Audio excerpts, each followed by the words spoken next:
নমস্কার, জনতার দর্পণ ইউটিউব চ্যানেলে আপনাদের সকলকে স্বাগত।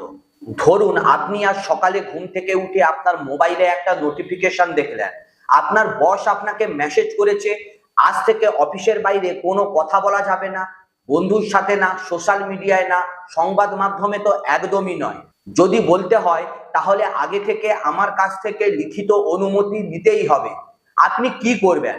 আপনি হয়তো বলবেন এটা অসম্ভব, এই দেশে এটা একদমই হতে পারে না, আমাদের সংবিধান আছে, বাক স্বাধীনতা আছে, আর্টিকেল 19 আছে।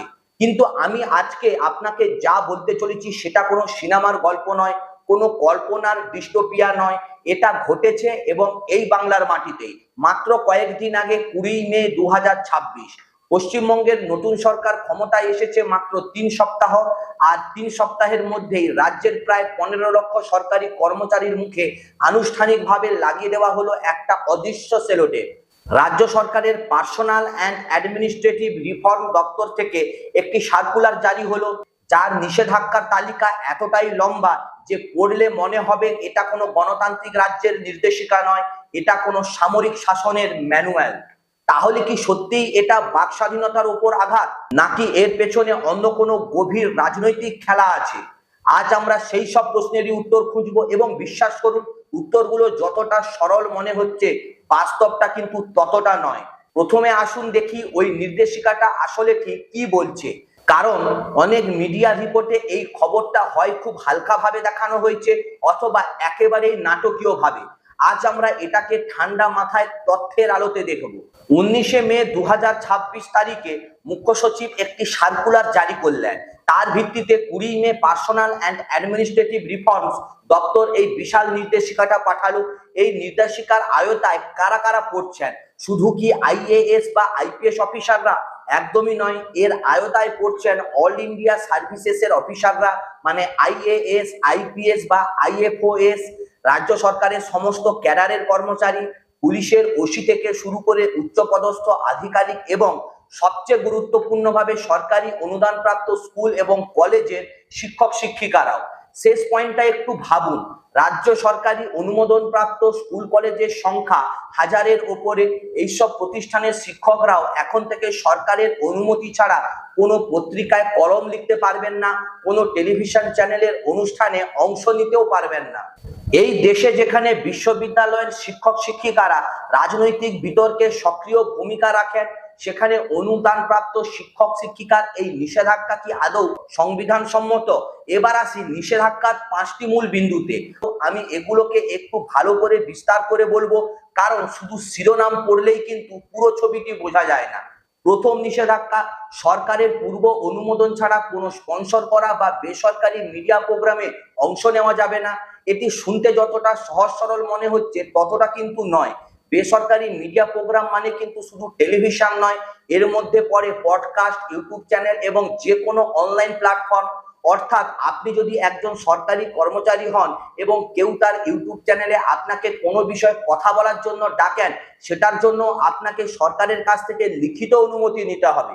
কিন্তু কতদিনের মধ্যে সেই অনুমতি পাওয়া যাবে, প্রক্রিয়াটা ঠিক কি, সেটা নির্দেশিকায় একেবারে স্পষ্ট নেই। অর্থাৎ একটা আমলাতান্ত্রিক অস্পষ্টতা রেখে দেওয়া হয়েছে, যা কাজে আসবে যখন দরকার হবে। দ্বিতীয় নিষেধাজ্ঞা, কোনো সরকারি গোপন তথ্য বা নথি প্রত্যক্ষ বা পরোক্ষভাবে সংবাদ মাধ্যমের কাছে প্রকাশ করা যাবে না। এই নিষেধাজ্ঞাটি কিন্তু অনেক দেশেই আছে এবং এটা নিয়ে খুব বেশি তর্কের জায়গা নেই। সরকারের গোপনীয় নথি ফাঁস করা কোনো দেশেই আইনি নয়। কিন্তু সমস্যাটা হলো পরোক্ষভাবে শব্দটায়। এই পরোক্ষভাবে সংজ্ঞাকে নির্ধারণ করবে কে? যদি একজন কর্মচারী জানেন যে একটি সরকারি প্রকল্পে দুর্নীতি হচ্ছে এবং তিনি সেটা কোনো সাংবাদিককে জানান, সেটা কি পরোক্ষভাবে তথ্য প্রকাশ? এই ধূসর এলাকাটাই কিন্তু সবচেয়ে বিপজ্জনক। তৃতীয় নিষেধাজ্ঞা, অনুমতি ছাড়া কোনো খবরের কাগজে বা সাময়িকী সম্পাদনা করা, রেডিওতে বক্তব্য রাখা বা কোনো পত্র পত্রিকায় কলাম বা চিঠি পাঠানো সম্পূর্ণ নিষিদ্ধ। এই অংশটাও পড়ে আমার মাথায় প্রথম যে প্রশ্নটি এলো সেটা হলো, একজন সরকারি স্কুল শিক্ষক যদি তার নিজের বিষয়, ধরুন বাংলা সাহিত্য বা ইতিহাস নিয়ে কোনো পত্র পত্রিকায় প্রবন্ধ লেখেন, সেটার জন্য কি সরকারের এনওসি নিতে হবে? নির্দেশিকা অনুযায়ী উত্তর হলো একেবারে এনওসি লাগবে। এটা মেধার উপর কিন্তু একটা নিষেধাজ্ঞা, এটা বুদ্ধি বৃদ্ধি চর্চার ওপর একটা লাগাম। চতুর্থ নিষেধাজ্ঞা হলো কেন্দ্র বা রাজ্য সরকারের নেওয়া কোনো নীতি বা সিদ্ধান্তের বিরুদ্ধে কোনো স্তরেই সমালোচনা করা যাবে না। এই পয়েন্টটা সবচেয়ে কঠোর, সবচেয়ে নিষ্ঠুর এবং সবচেয়ে অবাক করার বিষয় হলো এখানে শুধু বর্তমান রাজ্য সরকারের সিদ্ধান্তের সমালোচনা নিষিদ্ধ নয়, কেন্দ্র সরকারের সিদ্ধান্তের সমালোচনাও নিষিদ্ধ। অর্থাৎ রাজ্য এবং কেন্দ্রের মধ্যে যদি কোনো বিষয় বিরোধ থাকে সেখানেও সরকারি কর্মচারীরা তার ব্যক্তিগত মতামত প্রকাশ করতে পারবেন না। এটা প্রশাসনিক শৃঙ্খলা নয়, এটা মস্তিষ্কের ওপর নিয়ন্ত্রণ। পঞ্চম নিষেধাজ্ঞা, এমন কোনো মন্তব্য করা যাবে না যার ফলে রাজ্য সরকারের সঙ্গে কেন্দ্র বা অন্য কোনো রাজ্যের সম্পর্কের ক্ষতি হতে পারে। এই ধারণাটি আবার সেই একই সমস্যার ভোগে। সম্পর্কের ক্ষতি কে নির্ধারণ করবে এবং নির্ধারণের ক্ষমতা যদি সম্পূর্ণ সরকারের হাতে থাকে তাহলে এই ধারাটি যে কোনো অপ্রিয় মন্তব্যের বিরুদ্ধে অস্ত্র হিসাবে ব্যবহার করা সম্ভব। এর বাইরেও আছে যারা নিয়মিত লেখালেখির সাথে যুক্ত তাদের নো অবজেকশন সার্টিফিকেট বা এনওসি নিতে হবে, আর নিয়ম ভাঙলে বিভাগীয় তদন্ত, কারণ দর্শানো নোটিশ এবং তারপর সম্ভবত চাকরি যাওয়ার ভয়। এই সব মিলে তৈরি হয় একটা এমন পরিস্থিতি যেখানে ভয়টাই সবচেয়ে বড় নিয়ন্ত্রণকারী শক্তি। কেউ বিভাগীয় তদন্তের ঝুঁকি নিতে চাইবেন না, কেউ চাকরি হারাতে চাইবেন না, তাই নিষেধাজ্ঞা লঙ্ঘন না করলেও এই নির্দেশিকার অস্বস্তিটাই যথেষ্ট মানুষকে চুপ করিয়ে দেওয়ার জন্য। এই কৌশলটাকে আইনি পরিভাষায় বলা হয় চিলিং এফেক্ট, অর্থাৎ সরকারি বন্দি করে নাও, শুধু আইনের ভয় দেখে এই মানুষকে নিষ্ক্রিয় করে দেওয়া। এবার আসি আইনি প্রশ্নে, এই নির্দেশিকা কি আদৌ সংবিধান সম্মত? ভারতীয় সংবিধানের আর্টিকেল 19(1) ক প্রতিটি নাগরিককে বাক স্বাধীনতা এবং মত প্রকাশের অধিকার দেয়, কিন্তু আর্টিকেল 19(2) বলে যে এই অধিকার কিন্তু নিরঙ্কুশ নয়। রাষ্ট্রের নিরাপত্তা, জনশৃঙ্খলা, নৈতিকতা, আদালতের মানহানি বা বৈদেশিক সম্পর্কের ক্ষতি হওয়ার ক্ষেত্রে রাষ্ট্র এই অধিকারের যুক্তিসম্মত বিধিনিষেধ আরোপ করতে পারে। এখন সরকারি কর্মচারীদের ক্ষেত্রে আইনি পরিস্থিতিটা অনেকটাই আলাদা। সুপ্রিম কোর্ট বহু মামলায় বলেছে যে সরকারি কর্মচারীরা সাধারণ নাগরিকের তুলনায় কিছুটা বেশি বিধিনিষেধের মধ্যে থাকতে পারেন, কারণ তারা রাষ্ট্রের আস্থার পথ থেকে কাজ করেন, কিন্তু এই বিধিনিষেধও যুক্তিসম্মত হবে। কিন্তু বন্ধুরা, যেখানে প্রশ্ন ওঠে সেটা হলো এই নির্দেশিকার ব্যাপকতা নিয়ে। যদি শুধুমাত্র গোপনীয় তথ্য ফাঁস না করতে বলা হতো সেটা কিন্তু একেবারে যুক্তিসম্মত হতো, কিন্তু যখন সরকারের যে কোনো নীতির সমালোচনা নিষিদ্ধ করা হয় তখন সেটা আর প্রশাসনিক শৃঙ্খলার প্রশ্ন থাকে না, সেটা হয়ে যায় বৌদ্ধিক স্বাধীনতার গলা টিপে ধরা। 1968 সালের all India service conduct rule এবং পশ্চিমবঙ্গ সার্ভিস কন্ডাক্ট রুলসে বলা আছে যে সরকারি কর্মচারীরা এমন কিছু করতে পারবেন না যা সরকারকে বিব্রত করে, সরকারের মর্যাদা হানি করে। কিন্তু এই রুলসেও বলে যে ব্যক্তিগত মতামত প্রকাশ করা যাবে যতক্ষণ সেটা সরকারি পরিচয় না করা হয়। এখানেই দ্বন্দ্ব। বর্তমান নির্দেশিকা কার্যত সরকারি ও ব্যক্তিগত পরিচয়ের সীমানাটাই মুছে দিচ্ছে। একজন সরকারি কর্মচারী যদি বাড়িতে বসে নিজের ফেসবুকে সরকারের কোনো নীতি নিয়ে প্রশ্ন তুলেন সেটাও কি এই নির্দেশিকার আওতায় পড়বে? নির্দেশিকায় সেটা পরিষ্কার করা নেই। এই অস্পষ্টতাই সবচেয়ে বেশি বিপজ্জনক। এই নির্দেশিকাকে যদি সুপ্রিম কোর্টে চ্যালেঞ্জ করা হয় তাহলে পুরো নির্দেশিকাটি কিন্তু টিকবে না, কারণ যুক্তিসম্মত বিধিনিষেধ মানে নির্দিষ্ট এবং পরিষ্কার বিধিনিষেধ। ঢালাও নিষেধাজ্ঞা সংবিধানের পরীক্ষায় উত্তীর্ণ হয় না, কিন্তু সুপ্রিম কোর্টে চ্যালেঞ্জ করবে কে? যে সরকারি কর্মচারীরা ভয় পাচ্ছেন তিনি, যার চাকরি যেতে পারে তিনি। এখানেই সরকারের কৌশল।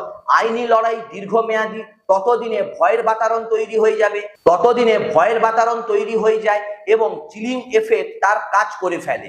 এবার আসুন একটু পেছনের দিকে তাকাই, কারণ ইতিহাস না জানলে বর্তমানকে বোঝা যায় না। বাংলায় রাজনৈতিক কণ্ঠরোধের ইতিহাস কিন্তু বিশাল দীর্ঘ। 1972 থেকে 77 সালে কংগ্রেস সরকারের আমলে সিদ্ধার্থ শঙ্কর রায়ের মুখ্যমন্ত্রীত্বের সময় রাজনৈতিক বিরোধীদের উপর নজিরবিহীন দমন পীড়ন কিন্তু চলেছিল।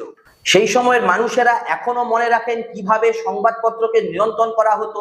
1975 সালে ইমার্জেন্সির অবস্থার সময় সারা ভারতে সংবাদ মাধ্যমের উপর সরাসরি সেন্সরশিপ চাপানো হয়েছিল। সেই অন্ধকার সময় পত্রিকার কলামগুলো ফাঁকা থাকতো, কারণ সাংবাদিকরা ওই সময় লিখতে পারতেন না। কিছু পত্রিকা সাহসের সাথে সম্পাদকীয় কলাম ফাঁকা রেখে প্রতিবাদ জানিয়েছিল। সেই ইতিহাস আমাদের মনে রাখতে হবে। বামফ্রন্টের 3 দশকের শাসকের মিডিয়া নিয়ন্ত্রণের পদ্ধতি ছিল ভিন্ন কিন্তু কার্যকর। সরাসরি নিষেধাজ্ঞার বদলে পার্টি নিয়ন্ত্রিত মিডিয়া ইকোসিস্টেমই ন্যারেটিভ নির্ধারণ করত, কি ছাপা হবে কি হবে না সেটা দলীয় নির্দেশনায় চলতো। প্রথাগত মিডিয়ার বাইরে যারা কথা বলতেন তারা সামাজিক চাপের বিশাল মুখোমুখি হতেন। তৃণমূল সরকারের আমলে আমরা দেখেছিলাম অম্বিকেশ মহাপাত্র কাণ্ড, একজন কার্টুন আর্টিস্ট মুখ্যমন্ত্রীর ব্যঙ্গচিত্র আঁকার জন্য গ্রেপ্তার হয়েছিলেন। সেই ঘটনা দেশ জুড়ে কিন্তু আলোড়ন তুলেছিল। কিন্তু বন্ধুরা, পরবর্তীকালে দেখা গিয়েছিল যে সরকার সোশ্যাল মিডিয়ার মিম বা স্ট্যাটাস একটু এড়িয়ে চলতে শুরু করেছিলেন, কারণ প্রতিটি গ্রেপ্তারে বিতর্ক আরো বাড়ে, আন্তর্জাতিক মনোযোগ আসে। কিন্তু বর্তমান পদ্ধতিটি সম্পূর্ণ আলাদা। এখানে সরাসরি গ্রেপ্তারের বদলে একটি প্রাতিষ্ঠানিক কাঠামো তৈরি করা হচ্ছে। প্রতিষ্ঠানের মধ্যেই যদি ভয় ঢুকে দেওয়া যায় তাহলে বাইরে থেকে দমন করতে হয় না, মানুষ নিজেই সেন্সর করে। মনোবিজ্ঞানের ভাষায় এটাকে বলা হয় সেলফ সেন্সরশিপ, এবং এটা যে কোনো সরকারি সেন্সরশিপের চেয়ে বেশি কার্যকর, কারণ এখানে দমনকারীকে কোনো কাজ করতে হয় না, লক্ষ্য নিজেই গলা টিপে ধরে। এখন আসি একটা গুরুত্বপূর্ণ প্রশ্নে, সরকার গঠনের ঠিক 3 সপ্তাহ পরেই কেন এই নির্দেশিকা? এর উত্তর খুঁজতে গেলে আমাদের দেখতে হবে এই 3 সপ্তাহে আর কি কি হয়েছে। ফুটপাত অভিযান, বুলডোজার নামানো হয়েছে শহরের বিভিন্ন জায়গায়, বলা হচ্ছে ফুটপাত দখল মুক্ত করতে হবে, কিন্তু বাস্তবে যা হয়েছে সেটা হলো হাজার হাজার হকার যারা বছরের পর বছর ওই জায়গাতে জীবিকা নির্বাহ করেছে তারা রাতারাতি রুটি রোজগার কিন্তু হারাচ্ছেন। কোনো পুনর্বাসন পরিকল্পনা নেই, কোনো বিকল্প জীবিকার ব্যবস্থাই নেই, শুধু বুলডোজার আর ক্যামেরা। হয়েছে রং বদল, রাজ্যের সমস্ত সরকারি বিল্ডিং যেগুলো নীল সাদা ছিল সেগুলো এখন হলুদ সাদা বা কমলা সাদা করা হচ্ছে, বিশ্ব বাংলার লোগো বদলানো হচ্ছে, খরচ হচ্ছে কোটি কোটি টাকা। কোন টাকায়? জনগণের ট্যাক্সের টাকায়। চলছে নামকরণের খেলা, জল্পনা চলছে বিভিন্ন ভবন এবং রাস্তার নাম পরিবর্তন নিয়ে, ইন্দিরা ভবনের নাম পরিবর্তন হতে পারে। আর মিডিয়া ব্যস্ত ট্রাফিক সিগন্যালে মুখ্যমন্ত্রীর কনভয় থামার খবর নিয়ে। এটা একটা হেডলাইন, বড় হেডলাইন, কিন্তু কেন? কারণ এই খবরটা তৈরি করা একদমই সহজ, ড্রামাটিক, এবং এই খবর যতক্ষণ চলছে ততক্ষণ মানুষ যে প্রশ্নগুলো করছে না সেগুলো হলো রাজ্যের বেকারত্বের হার কত, গত 5 বছরে কর্মসংস্থান কতটা বেড়েছে বা কমেছে, নতুন সরকার এ বিষয়ে কি পরিকল্পনা করেছে, স্বাস্থ্যসাথী প্রকল্পের কি হবে, কোটি কোটি মানুষ যারা এই প্রকল্পের সুবিধা পাচ্ছেন তাদের ভবিষ্যৎ কি, কৃষকরা কি তাদের ফসলের ন্যায্য দাম পাচ্ছেন, ধান আলু পেঁয়াজ এগুলোর দাম বাজারে কি চলছে, আর সরকার কি করছে। পেট্রোল ডিজেলের দাম বেড়েছে, নিত্য প্রয়োজনীয় জিনিসেরও দাম বেড়েছে, মধ্যবিত্তের সংসার চালানো কঠিন হয়ে উঠছে। এই নিয়ে সরকারের পরিকল্পনা কি? এই প্রশ্নগুলো হলো কঠিন প্রশ্ন। এই প্রশ্নগুলোর উত্তর দিতে হলে নীতি দরকার, তথ্য দরকার, কার্যকর পদক্ষেপ দরকার। কিন্তু যদি মানুষ এই প্রশ্নগুলো না করে, বুলডোজার আর রং বদলানোর ড্রামা নিয়ে ব্যস্ত থাকে, তাহলে সরকারের তো অনেকই সুবিধা। রাজনীতি বিজ্ঞানের ভাষায় এই কৌশলকে বলা হয় এজেন্ডা সেটিং এবং ব্রেক অ্যান্ড সার্কাসেস। মানুষকে চমকে দেখাও, নাটক দেখাও এবং তাদের মনোযোগকে আসল সমস্যা থেকে সরিয়ে রাখো। কিন্তু এখানে একটা প্রশ্ন আছে, এই নজর ঘোরানোর খেলায় কণ্ঠরোধের নির্দেশিকার ভূমিকা কি? ভূমিকা হলো যারা এই প্রশ্নগুলো করতে পারেন তারা ভেতর থেকে জানেন সরকারি প্রকল্পগুলোর অবস্থা কি, যারা সংখ্যাটা জানেন, তথ্যটা জানেন, সেই সরকারি কর্মচারীরাই সবচেয়ে বিশ্বাসযোগ্য সূত্র হতে পারতেন। এই নির্দেশিকা সেই সূত্রটিকেই শুকিয়ে দিচ্ছে। সাংবাদিকরা যদি কোনো সরকারি কর্মচারীর কাছ থেকে কোনো তথ্য জানতে চান, তিনি বলবেন আমি কিছু বলতে পারবো না, নির্দেশিকা আছে। অর্থাৎ বন্ধুরা, কণ্ঠরোধের নির্দেশিকা এবং নজর ঘোরানোর রাজনীতি এই দুটো কিন্তু একেবারে আলাদা ঘটনা নয়, এরা একটাই বৃহত্তর কৌশলের দুটো দিক। এবার আসি ভবিষ্যতের কথায়, এবং এই জায়গায় আমার সরাসরি কিছু বলার আছে।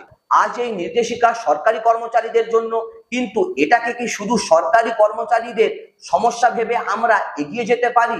একদমই পারি না। কারণ এই নির্দেশিকা একটা সংকেত, একটি পাইলট প্রজেক্ট। যদি এই প্রজেক্ট সফল হয়, মানে যদি এই নির্দেশিকা নিয়ে কোনো বড় আন্দোলন না হয়, কোনো প্রতিরোধ না উঠে, আদালতে সফলভাবে চ্যালেঞ্জ না হয়, তাহলে এর পরের ধাপ কি হতে পারে? পরের ধাপ হতে পারে বেসরকারি মিডিয়ার উপরে চাপ। বিজ্ঞাপন নির্ভর মিডিয়া সংস্থাগুলো সরকারি বিজ্ঞাপনের উপর নির্ভর করে, সেই বিজ্ঞাপন বন্ধ করার হুমকিটাই একটা শক্তিশালী নিয়ন্ত্রণের হাতিয়ার হতে যাচ্ছে। তারপরের ধাপ হতে পারে সোশ্যাল মিডিয়া প্ল্যাটফর্মগুলো উপরে চাপ, বিভিন্ন রাজ্যে এবং কেন্দ্রে এমন নজির আছে যেখানে আইটি আইনের ব্যবহার করে নির্দিষ্ট পোস্ট মুছে দেওয়া হয়েছে, অ্যাকাউন্ট সাসপেন্ড করা হয়েছে। পরের ধাপ হতে পারে কন্টেন্ট ক্রিয়েটারদের ওপর। আজ যারা ইউটিউবে, পডকাস্টে, ফেসবুকে সরকারের নীতির সমালোচনা করছে, তারা কি তাহলে আজ নিরাপদ? আমি বলছি না যে এটা অনিবার্য ঘটবে, কিন্তু ইতিহাস বলে যে কোনো কণ্ঠরোধের প্রক্রিয়া সবচেয়ে দুর্বল শ্রেণী থেকে শুরু হয় এবং ধীরে ধীরে সেটা প্রসারিত হয়। সরকারি কর্মচারীরা কেন দুর্বল? কারণ তারা সরকারের ওপর জীবিকার জন্য একেবারে নির্ভরশীল। তারা চাইলেই সরাসরি প্রতিরোধ করতে পারেন না। কিন্তু আমরা সাধারণ নাগরিক, কন্টেন্ট ক্রিয়েটার, সাংবাদিক, আমরা কি এখনো পারি? হ্যাঁ পারি, কিন্তু সেই পারার জায়গাটা ধীরে ধীরে সংকুচিত হয় যদি আমরা প্রতিটি নজর তৈরির মুহূর্তে নীরব থাকি। আরেকটা বিষয় মনে রাখতে হবে, সোশ্যাল মিডিয়ায় অনেক সময় মনে হয় কণ্ঠরোধ অসম্ভব। লক্ষ লক্ষ মানুষ পোস্ট করছেন, শেয়ার করছেন, কমেন্ট করছেন, কিন্তু গবেষণা বলছে যে মাত্র 2 থেকে 3% মানুষ সক্রিয়ভাবে বিষয়বস্তু তৈরি করেন। বাকি 97 থেকে 98% মানুষ শুধুই দেখেন। যদি এই 2-3% মধ্যে ভয় ঢুকিয়ে দেওয়া যায়, যদি এই ক্ষুদ্র কিন্তু সক্রিয় অংশটাকে থামিয়ে দেওয়া যায়, তাহলে পুরো সোশ্যাল মিডিয়ার ন্যারেটিভ বদলে যায়। সরকারি কর্মচারীদের নিষেধাজ্ঞা কিন্তু সেই দিকেই ইঙ্গিত করছে, কারণ সরকারি কর্মচারীরাই সবচেয়ে বিশ্বাসযোগ্য তথ্যের উৎস। তারাই যদি চুপ করে যান, তাহলে অনেক সত্য আর কখনোই বেরোবে না। এই আলোচনায় মিডিয়ার ভূমিকা কিন্তু না বললে সম্পূর্ণ হবে না। ভারতে মিডিয়ার বিশ্বাসযোগ্যতা নিয়ে অনেক প্রশ্ন আছে, প্রায়শই অনেক প্রশ্ন উঠে, কিন্তু একটা বড় অংশের মিডিয়া বড় বড় শিল্পপতিদের হাতে, আরেকটা অংশ রাজনৈতিক দলের পৃষ্ঠপোষকতায় চলে। কিন্তু তার মাঝেও কিছু সাংবাদিক, কিছু মিডিয়া সংস্থা নিরপেক্ষভাবে কাজ করার চেষ্টা করেন। কিন্তু যখন সরকারের কণ্ঠরোধের প্রক্রিয়া শুরু হয়, তখন এমনকি যারা নিরপেক্ষ থাকতে চান তারাও একটা কঠিন পরিস্থিতিতে পড়ে যান। কারণ সরকারি বিজ্ঞাপন বন্ধ হয়ে যাওয়ার ভয় থাকে, কারণ সাংবাদিকদের বিরুদ্ধে মামলার ভয় থাকে, কারণ চ্যানেলের লাইসেন্স বাতিলের ভালোই ভয় থাকে। এই পরিস্থিতিতে মূলধারার মিডিয়া প্রায় একটা কৌশল নেয়, তারা সরকারের বিরুদ্ধে সরাসরি কথা বলে না, কিন্তু তারা সরকারের পক্ষেও সক্রিয় কথা বলে না। তারা শুধু নিরীহ খবর দেখায়, ট্রাফিক সিগন্যালের কনভয় থেমে থাকার খবর দেয়, বুলডোজারের নাটকীয় দৃশ্য দেখায়, রং বদলের খবর দেয়। এই নিরীহ সাংবাদিকতাই আসলে সবচেয়ে বিপজ্জনক, কারণ এটা দর্শককে মনে করিয়ে দেয় না যে মূল প্রশ্নগুলো কর্মসংস্থান, স্বাস্থ্য, কৃষি, এই জিনিসগুলোকে এড়িয়ে যাওয়া হচ্ছে। প্রকৃত সাংবাদিকতার কাজ হলো ক্ষমতাশীলদের কাছে জবাবদিহি চাওয়া, কিন্তু যখন সাংবাদিকদের সূত্রই শুকিয়ে যায় কারণ সরকারি কর্মচারীরা কথা বলতে ভয় পাচ্ছেন, তখন সেই সাংবাদিকতা করা কিন্তু যথেষ্ট কঠিন হয়ে পড়ে। আর এই জায়গাতে ডিজিটাল মিডিয়া এবং ইন্ডিপেন্ডেন্ট কন্টেন্ট ক্রিয়েটারদের ভূমিকা অত্যন্ত গুরুত্বপূর্ণ হয়ে ওঠে, কারণ আমরা কোনো বড় কর্পোরেটের কাছে জবাবদিহি করি না। সরকারি বিজ্ঞাপনের ওপর আমাদের নির্ভরতা নেই। আমাদের একমাত্র শক্তি হলো আপনাদের, দর্শকদের বিশ্বাস এবং আপনাদের সমর্থন। এই নির্দেশিকা এবং এর পরিণামের সবচেয়ে বড় শিকার কিন্তু সরকারি কর্মচারীরা নন, সবচেয়ে বড় শিকার হলেন সাধারণ মানুষ। কিন্তু কেন? কারণ সরকারি প্রকল্পগুলো ঠিকঠাক চলছে কিনা, দুর্নীতি হচ্ছে কিনা, কোথাও সরকারি সাহায্য পৌঁছচ্ছে না কেন, এইসব তথ্য সাধারণত সরকারি কর্মচারীদের মাধ্যমেই বেরিয়ে আসে। তারাই ভেতর থেকে জানেন কোথায় টাকা যাচ্ছে, কোথায় যাচ্ছে না। ধরুন একটি গ্রামীণ হাসপাতালে ওষুধ সরবরাহ বন্ধ হয়ে গেছে, কিন্তু সরকারি কাগজে দেখানো হচ্ছে সরবরাহ নিয়মিত চলছে। এই তথ্য বাইরে আসবে কিভাবে? হয় সাংবাদিকরা নিজে গিয়ে তদন্ত করবেন, অথবা ভেতরের কেউ তথ্য দেবেন। দ্বিতীয় পথ বন্ধ হলে প্রথম পথটাও কিন্তু কঠিন হয়ে পড়ে এবং সাধারণ মানুষ আরো বেশি অন্ধকারে থেকে যান। একটু পরিসংখ্যানের দিক থেকে দেখা যাক, পশ্চিমবঙ্গে বর্তমান সরকারি কর্মচারীর সংখ্যা প্রায় 14 থেকে 15 লক্ষ। এর বাইরে সরকারি অনুদান প্রাপ্ত প্রতিষ্ঠানের কর্মীরা রয়েছে। এই বিশাল মানব সম্পদ যদি তাদের নিজস্ব পর্যবেক্ষণ, অভিজ্ঞতা এবং জ্ঞান শেয়ার করতে না পারেন, তাহলে সমাজ একটা বিশাল তথ্য ভান্ডার থেকে কিন্তু বঞ্চিত হয়। শুধু দুর্নীতির তথ্য নয়, ভালো কাজেরও তথ্য। ধরুন কোনো জেলায় একটি সরকারি প্রকল্প অসাধারণভাবে কাজ করছে, সেই সফলতার গল্পটাও কি জেলার একজন কর্মচারী শেয়ার করতে পারবেন? এই নির্দেশিকা অনুযায়ী একদমই নয়। এটা শুধু সমালোচনা নিষিদ্ধ করছে না, সমস্ত আনুষ্ঠানিক যোগাযোগ এই সন্দেহের চোখে দেখছে। তাহলে এখন কি করণীয়? প্রথমত সচেতনতা। এই নির্দেশিকার কথা যত বেশি মানুষ জানবেন, তত বেশি চাপ তৈরি হবে, কারণ গণতন্ত্রে সরকার সবচেয়ে ভয় পায় জনমতকে। জনমত তৈরি হয় তথ্য এবং সচেতনতা থেকে। দ্বিতীয়ত, আইনি লড়াই। এই নির্দেশিকাকে সংবিধানের আর্টিকেল 19-এর আওতায় চ্যালেঞ্জ করার যথেষ্ট ভিত্তি আছে। নাগরিক সংগঠন এবং আইনজীবীদের এ বিষয়ে সক্রিয় হওয়া দরকার। তৃতীয়ত, মিডিয়ার স্বাধীনতা রক্ষার জন্য সক্রিয় পদক্ষেপ। যে মিডিয়া সংস্থাগুলো সরকারি বিজ্ঞাপনের উপর নির্ভরশীল নয় বা সাবস্ক্রিপশন মডেলে চলে, তারা তুলনামূলকভাবে বেশি স্বাধীনভাবে কাজ করতে পারেন। এই মডেলকে সমর্থন করা দর্শকদের কর্তব্য। চতুর্থ, সরাসরি কর্মচারীদের জন্য, যদিও তারা সরাসরি প্রতিরোধ করতে পারছেন না, তবুও তাদের উচিত আইনি পরামর্শ নেওয়া। বোঝা উচিত ঠিক কোথায় এই নির্দেশিকার সীমানা এবং সম্ভব হলে সঠিকভাবে সরকারি কর্মচারীদের সংঘের মাধ্যমে এই নির্দেশিকার বিরুদ্ধে অবস্থান নেওয়া। পঞ্চমত, আমাদের মতো কন্টেন্ট ক্রিয়েটারদের জন্য আরো বেশি সক্রিয় হওয়া, আরো গভীরভাবে তথ্য যাচাই করা, আরো বেশি মানুষের কাছে পৌঁছানো। কারণ যখন প্রাতিষ্ঠানিক সূত্র বন্ধ হয়ে যায়, তখন ইন্ডিপেন্ডেন্ট ভয়েসের গুরুত্ব বেড়ে যায়। আমি আজকের এই দীর্ঘ আলোচনা শেষে আপনাদের সাথে একটু ইতিহাসের কথা বলতে চাই। 1975 সালে যখন ইমার্জেন্সি ঘোষিত হলো, তখন অনেকেই ভেবেছিলেন এটা চিরকাল থাকবে। সংবাদপত্রের পাতায় ফাঁকা জায়গা থাকতো, কারণ সংবাদ ছাপা যাচ্ছিল না। কিন্তু সেই জরুরি অবস্থার অবসান হয়েছিল এবং যে দল সেই অবস্থা চাপিয়েছিল তারা ভোটে মুখ থুবড়ে পড়েছিল। কারণ ইতিহাসের একটা আইরনি আছে, যারা মানুষের মুখ বন্ধ করতে চায় তারাই শেষ পর্যন্ত মানুষের কথার নিচে চাপা পড়ে যায়। কিন্তু এই সত্যতা ঘটতে সময় লাগে এবং সেই সময়ের মধ্যে অনেক ক্ষতি হয়, মানুষ কষ্ট পান, অনেক সুযোগ নষ্ট হয়। সেই কষ্টটা কমাতে হলে, সেই সময়টাকে ছোট করতে হলে প্রতিটা মানুষকে সচেতন হতে হবে, প্রতিটা কণ্ঠকে সক্রিয় থাকতে হবে। আজ সরকারি কর্মীদের মুখে সেলোটেপ লাগানো হয়েছে, এই সেলোটেপটি যদি কাজ করে তাহলে কাল আরো অনেক মুখে এই সেলোটেপ লাগতে পারে। কিন্তু বন্ধুরা, সেলোটেপ তার আঠা চিরকাল ধরে রাখতে পারে না। পশ্চিমবঙ্গের মানুষ ইতিমধ্যে ইতিহাসের প্রতিটি মোড়ে প্রমাণ করেছে যে তাদের কণ্ঠ চেপে রাখা যায় না। সিদ্ধার্থ শঙ্কর রায়ের আমলে যায়নি, বাম আমলে যায়নি, তৃণমূলের আমলে যায়নি, এবারও যাবে না। কিন্তু সেই প্রতিরোধটা তখনই সম্ভব যখন আমরা সাধারণ মানুষ, কন্টেন্ট ক্রিয়েটার, সাংবাদিক, শিক্ষক, ছাত্র সবাই মিলে এই প্রশ্নগুলোই করতে থাকি। প্রশ্ন করা বন্ধ করি না, কারণ যেদিন প্রশ্ন করা বন্ধ হবে সেদিনই গণতন্ত্রের মৃত্যু শুরু হবে। তাই আজকের ভিডিওতে আমার শেষ কথা হলো, প্রশ্ন করুন, তথ্য যাচাই করুন এবং সরকারের কাজের হিসেব চান। কারণ এই সরকার আপনার ট্যাক্সের টাকাতেই চলে, এই সরকারের কাছে আপনি জবাব চাইতেই পারেন। এই অধিকার আপনার নিজস্ব অধিকার। আর্টিকেল 19 এখনো সংবিধানে আছে। আপনারা এই নির্দেশিকা সম্পর্কে কি ভাবছেন? এটা কি সত্যি প্রশাসনিক শৃঙ্খলার জন্য, নাকি এর পেছনে অন্য কোনো উদ্দেশ্য আছে? সেটা আমার কমেন্ট সেকশনে অবশ্যই জানান। ভিডিওটি ভালো লাগলে লাইক, কমেন্ট, শেয়ার করবেন, চ্যানেলটিকে সাবস্ক্রাইব করবেন। ভালো থাকবেন, দেখা হচ্ছে পরের ভিডিওতে। নমস্কার।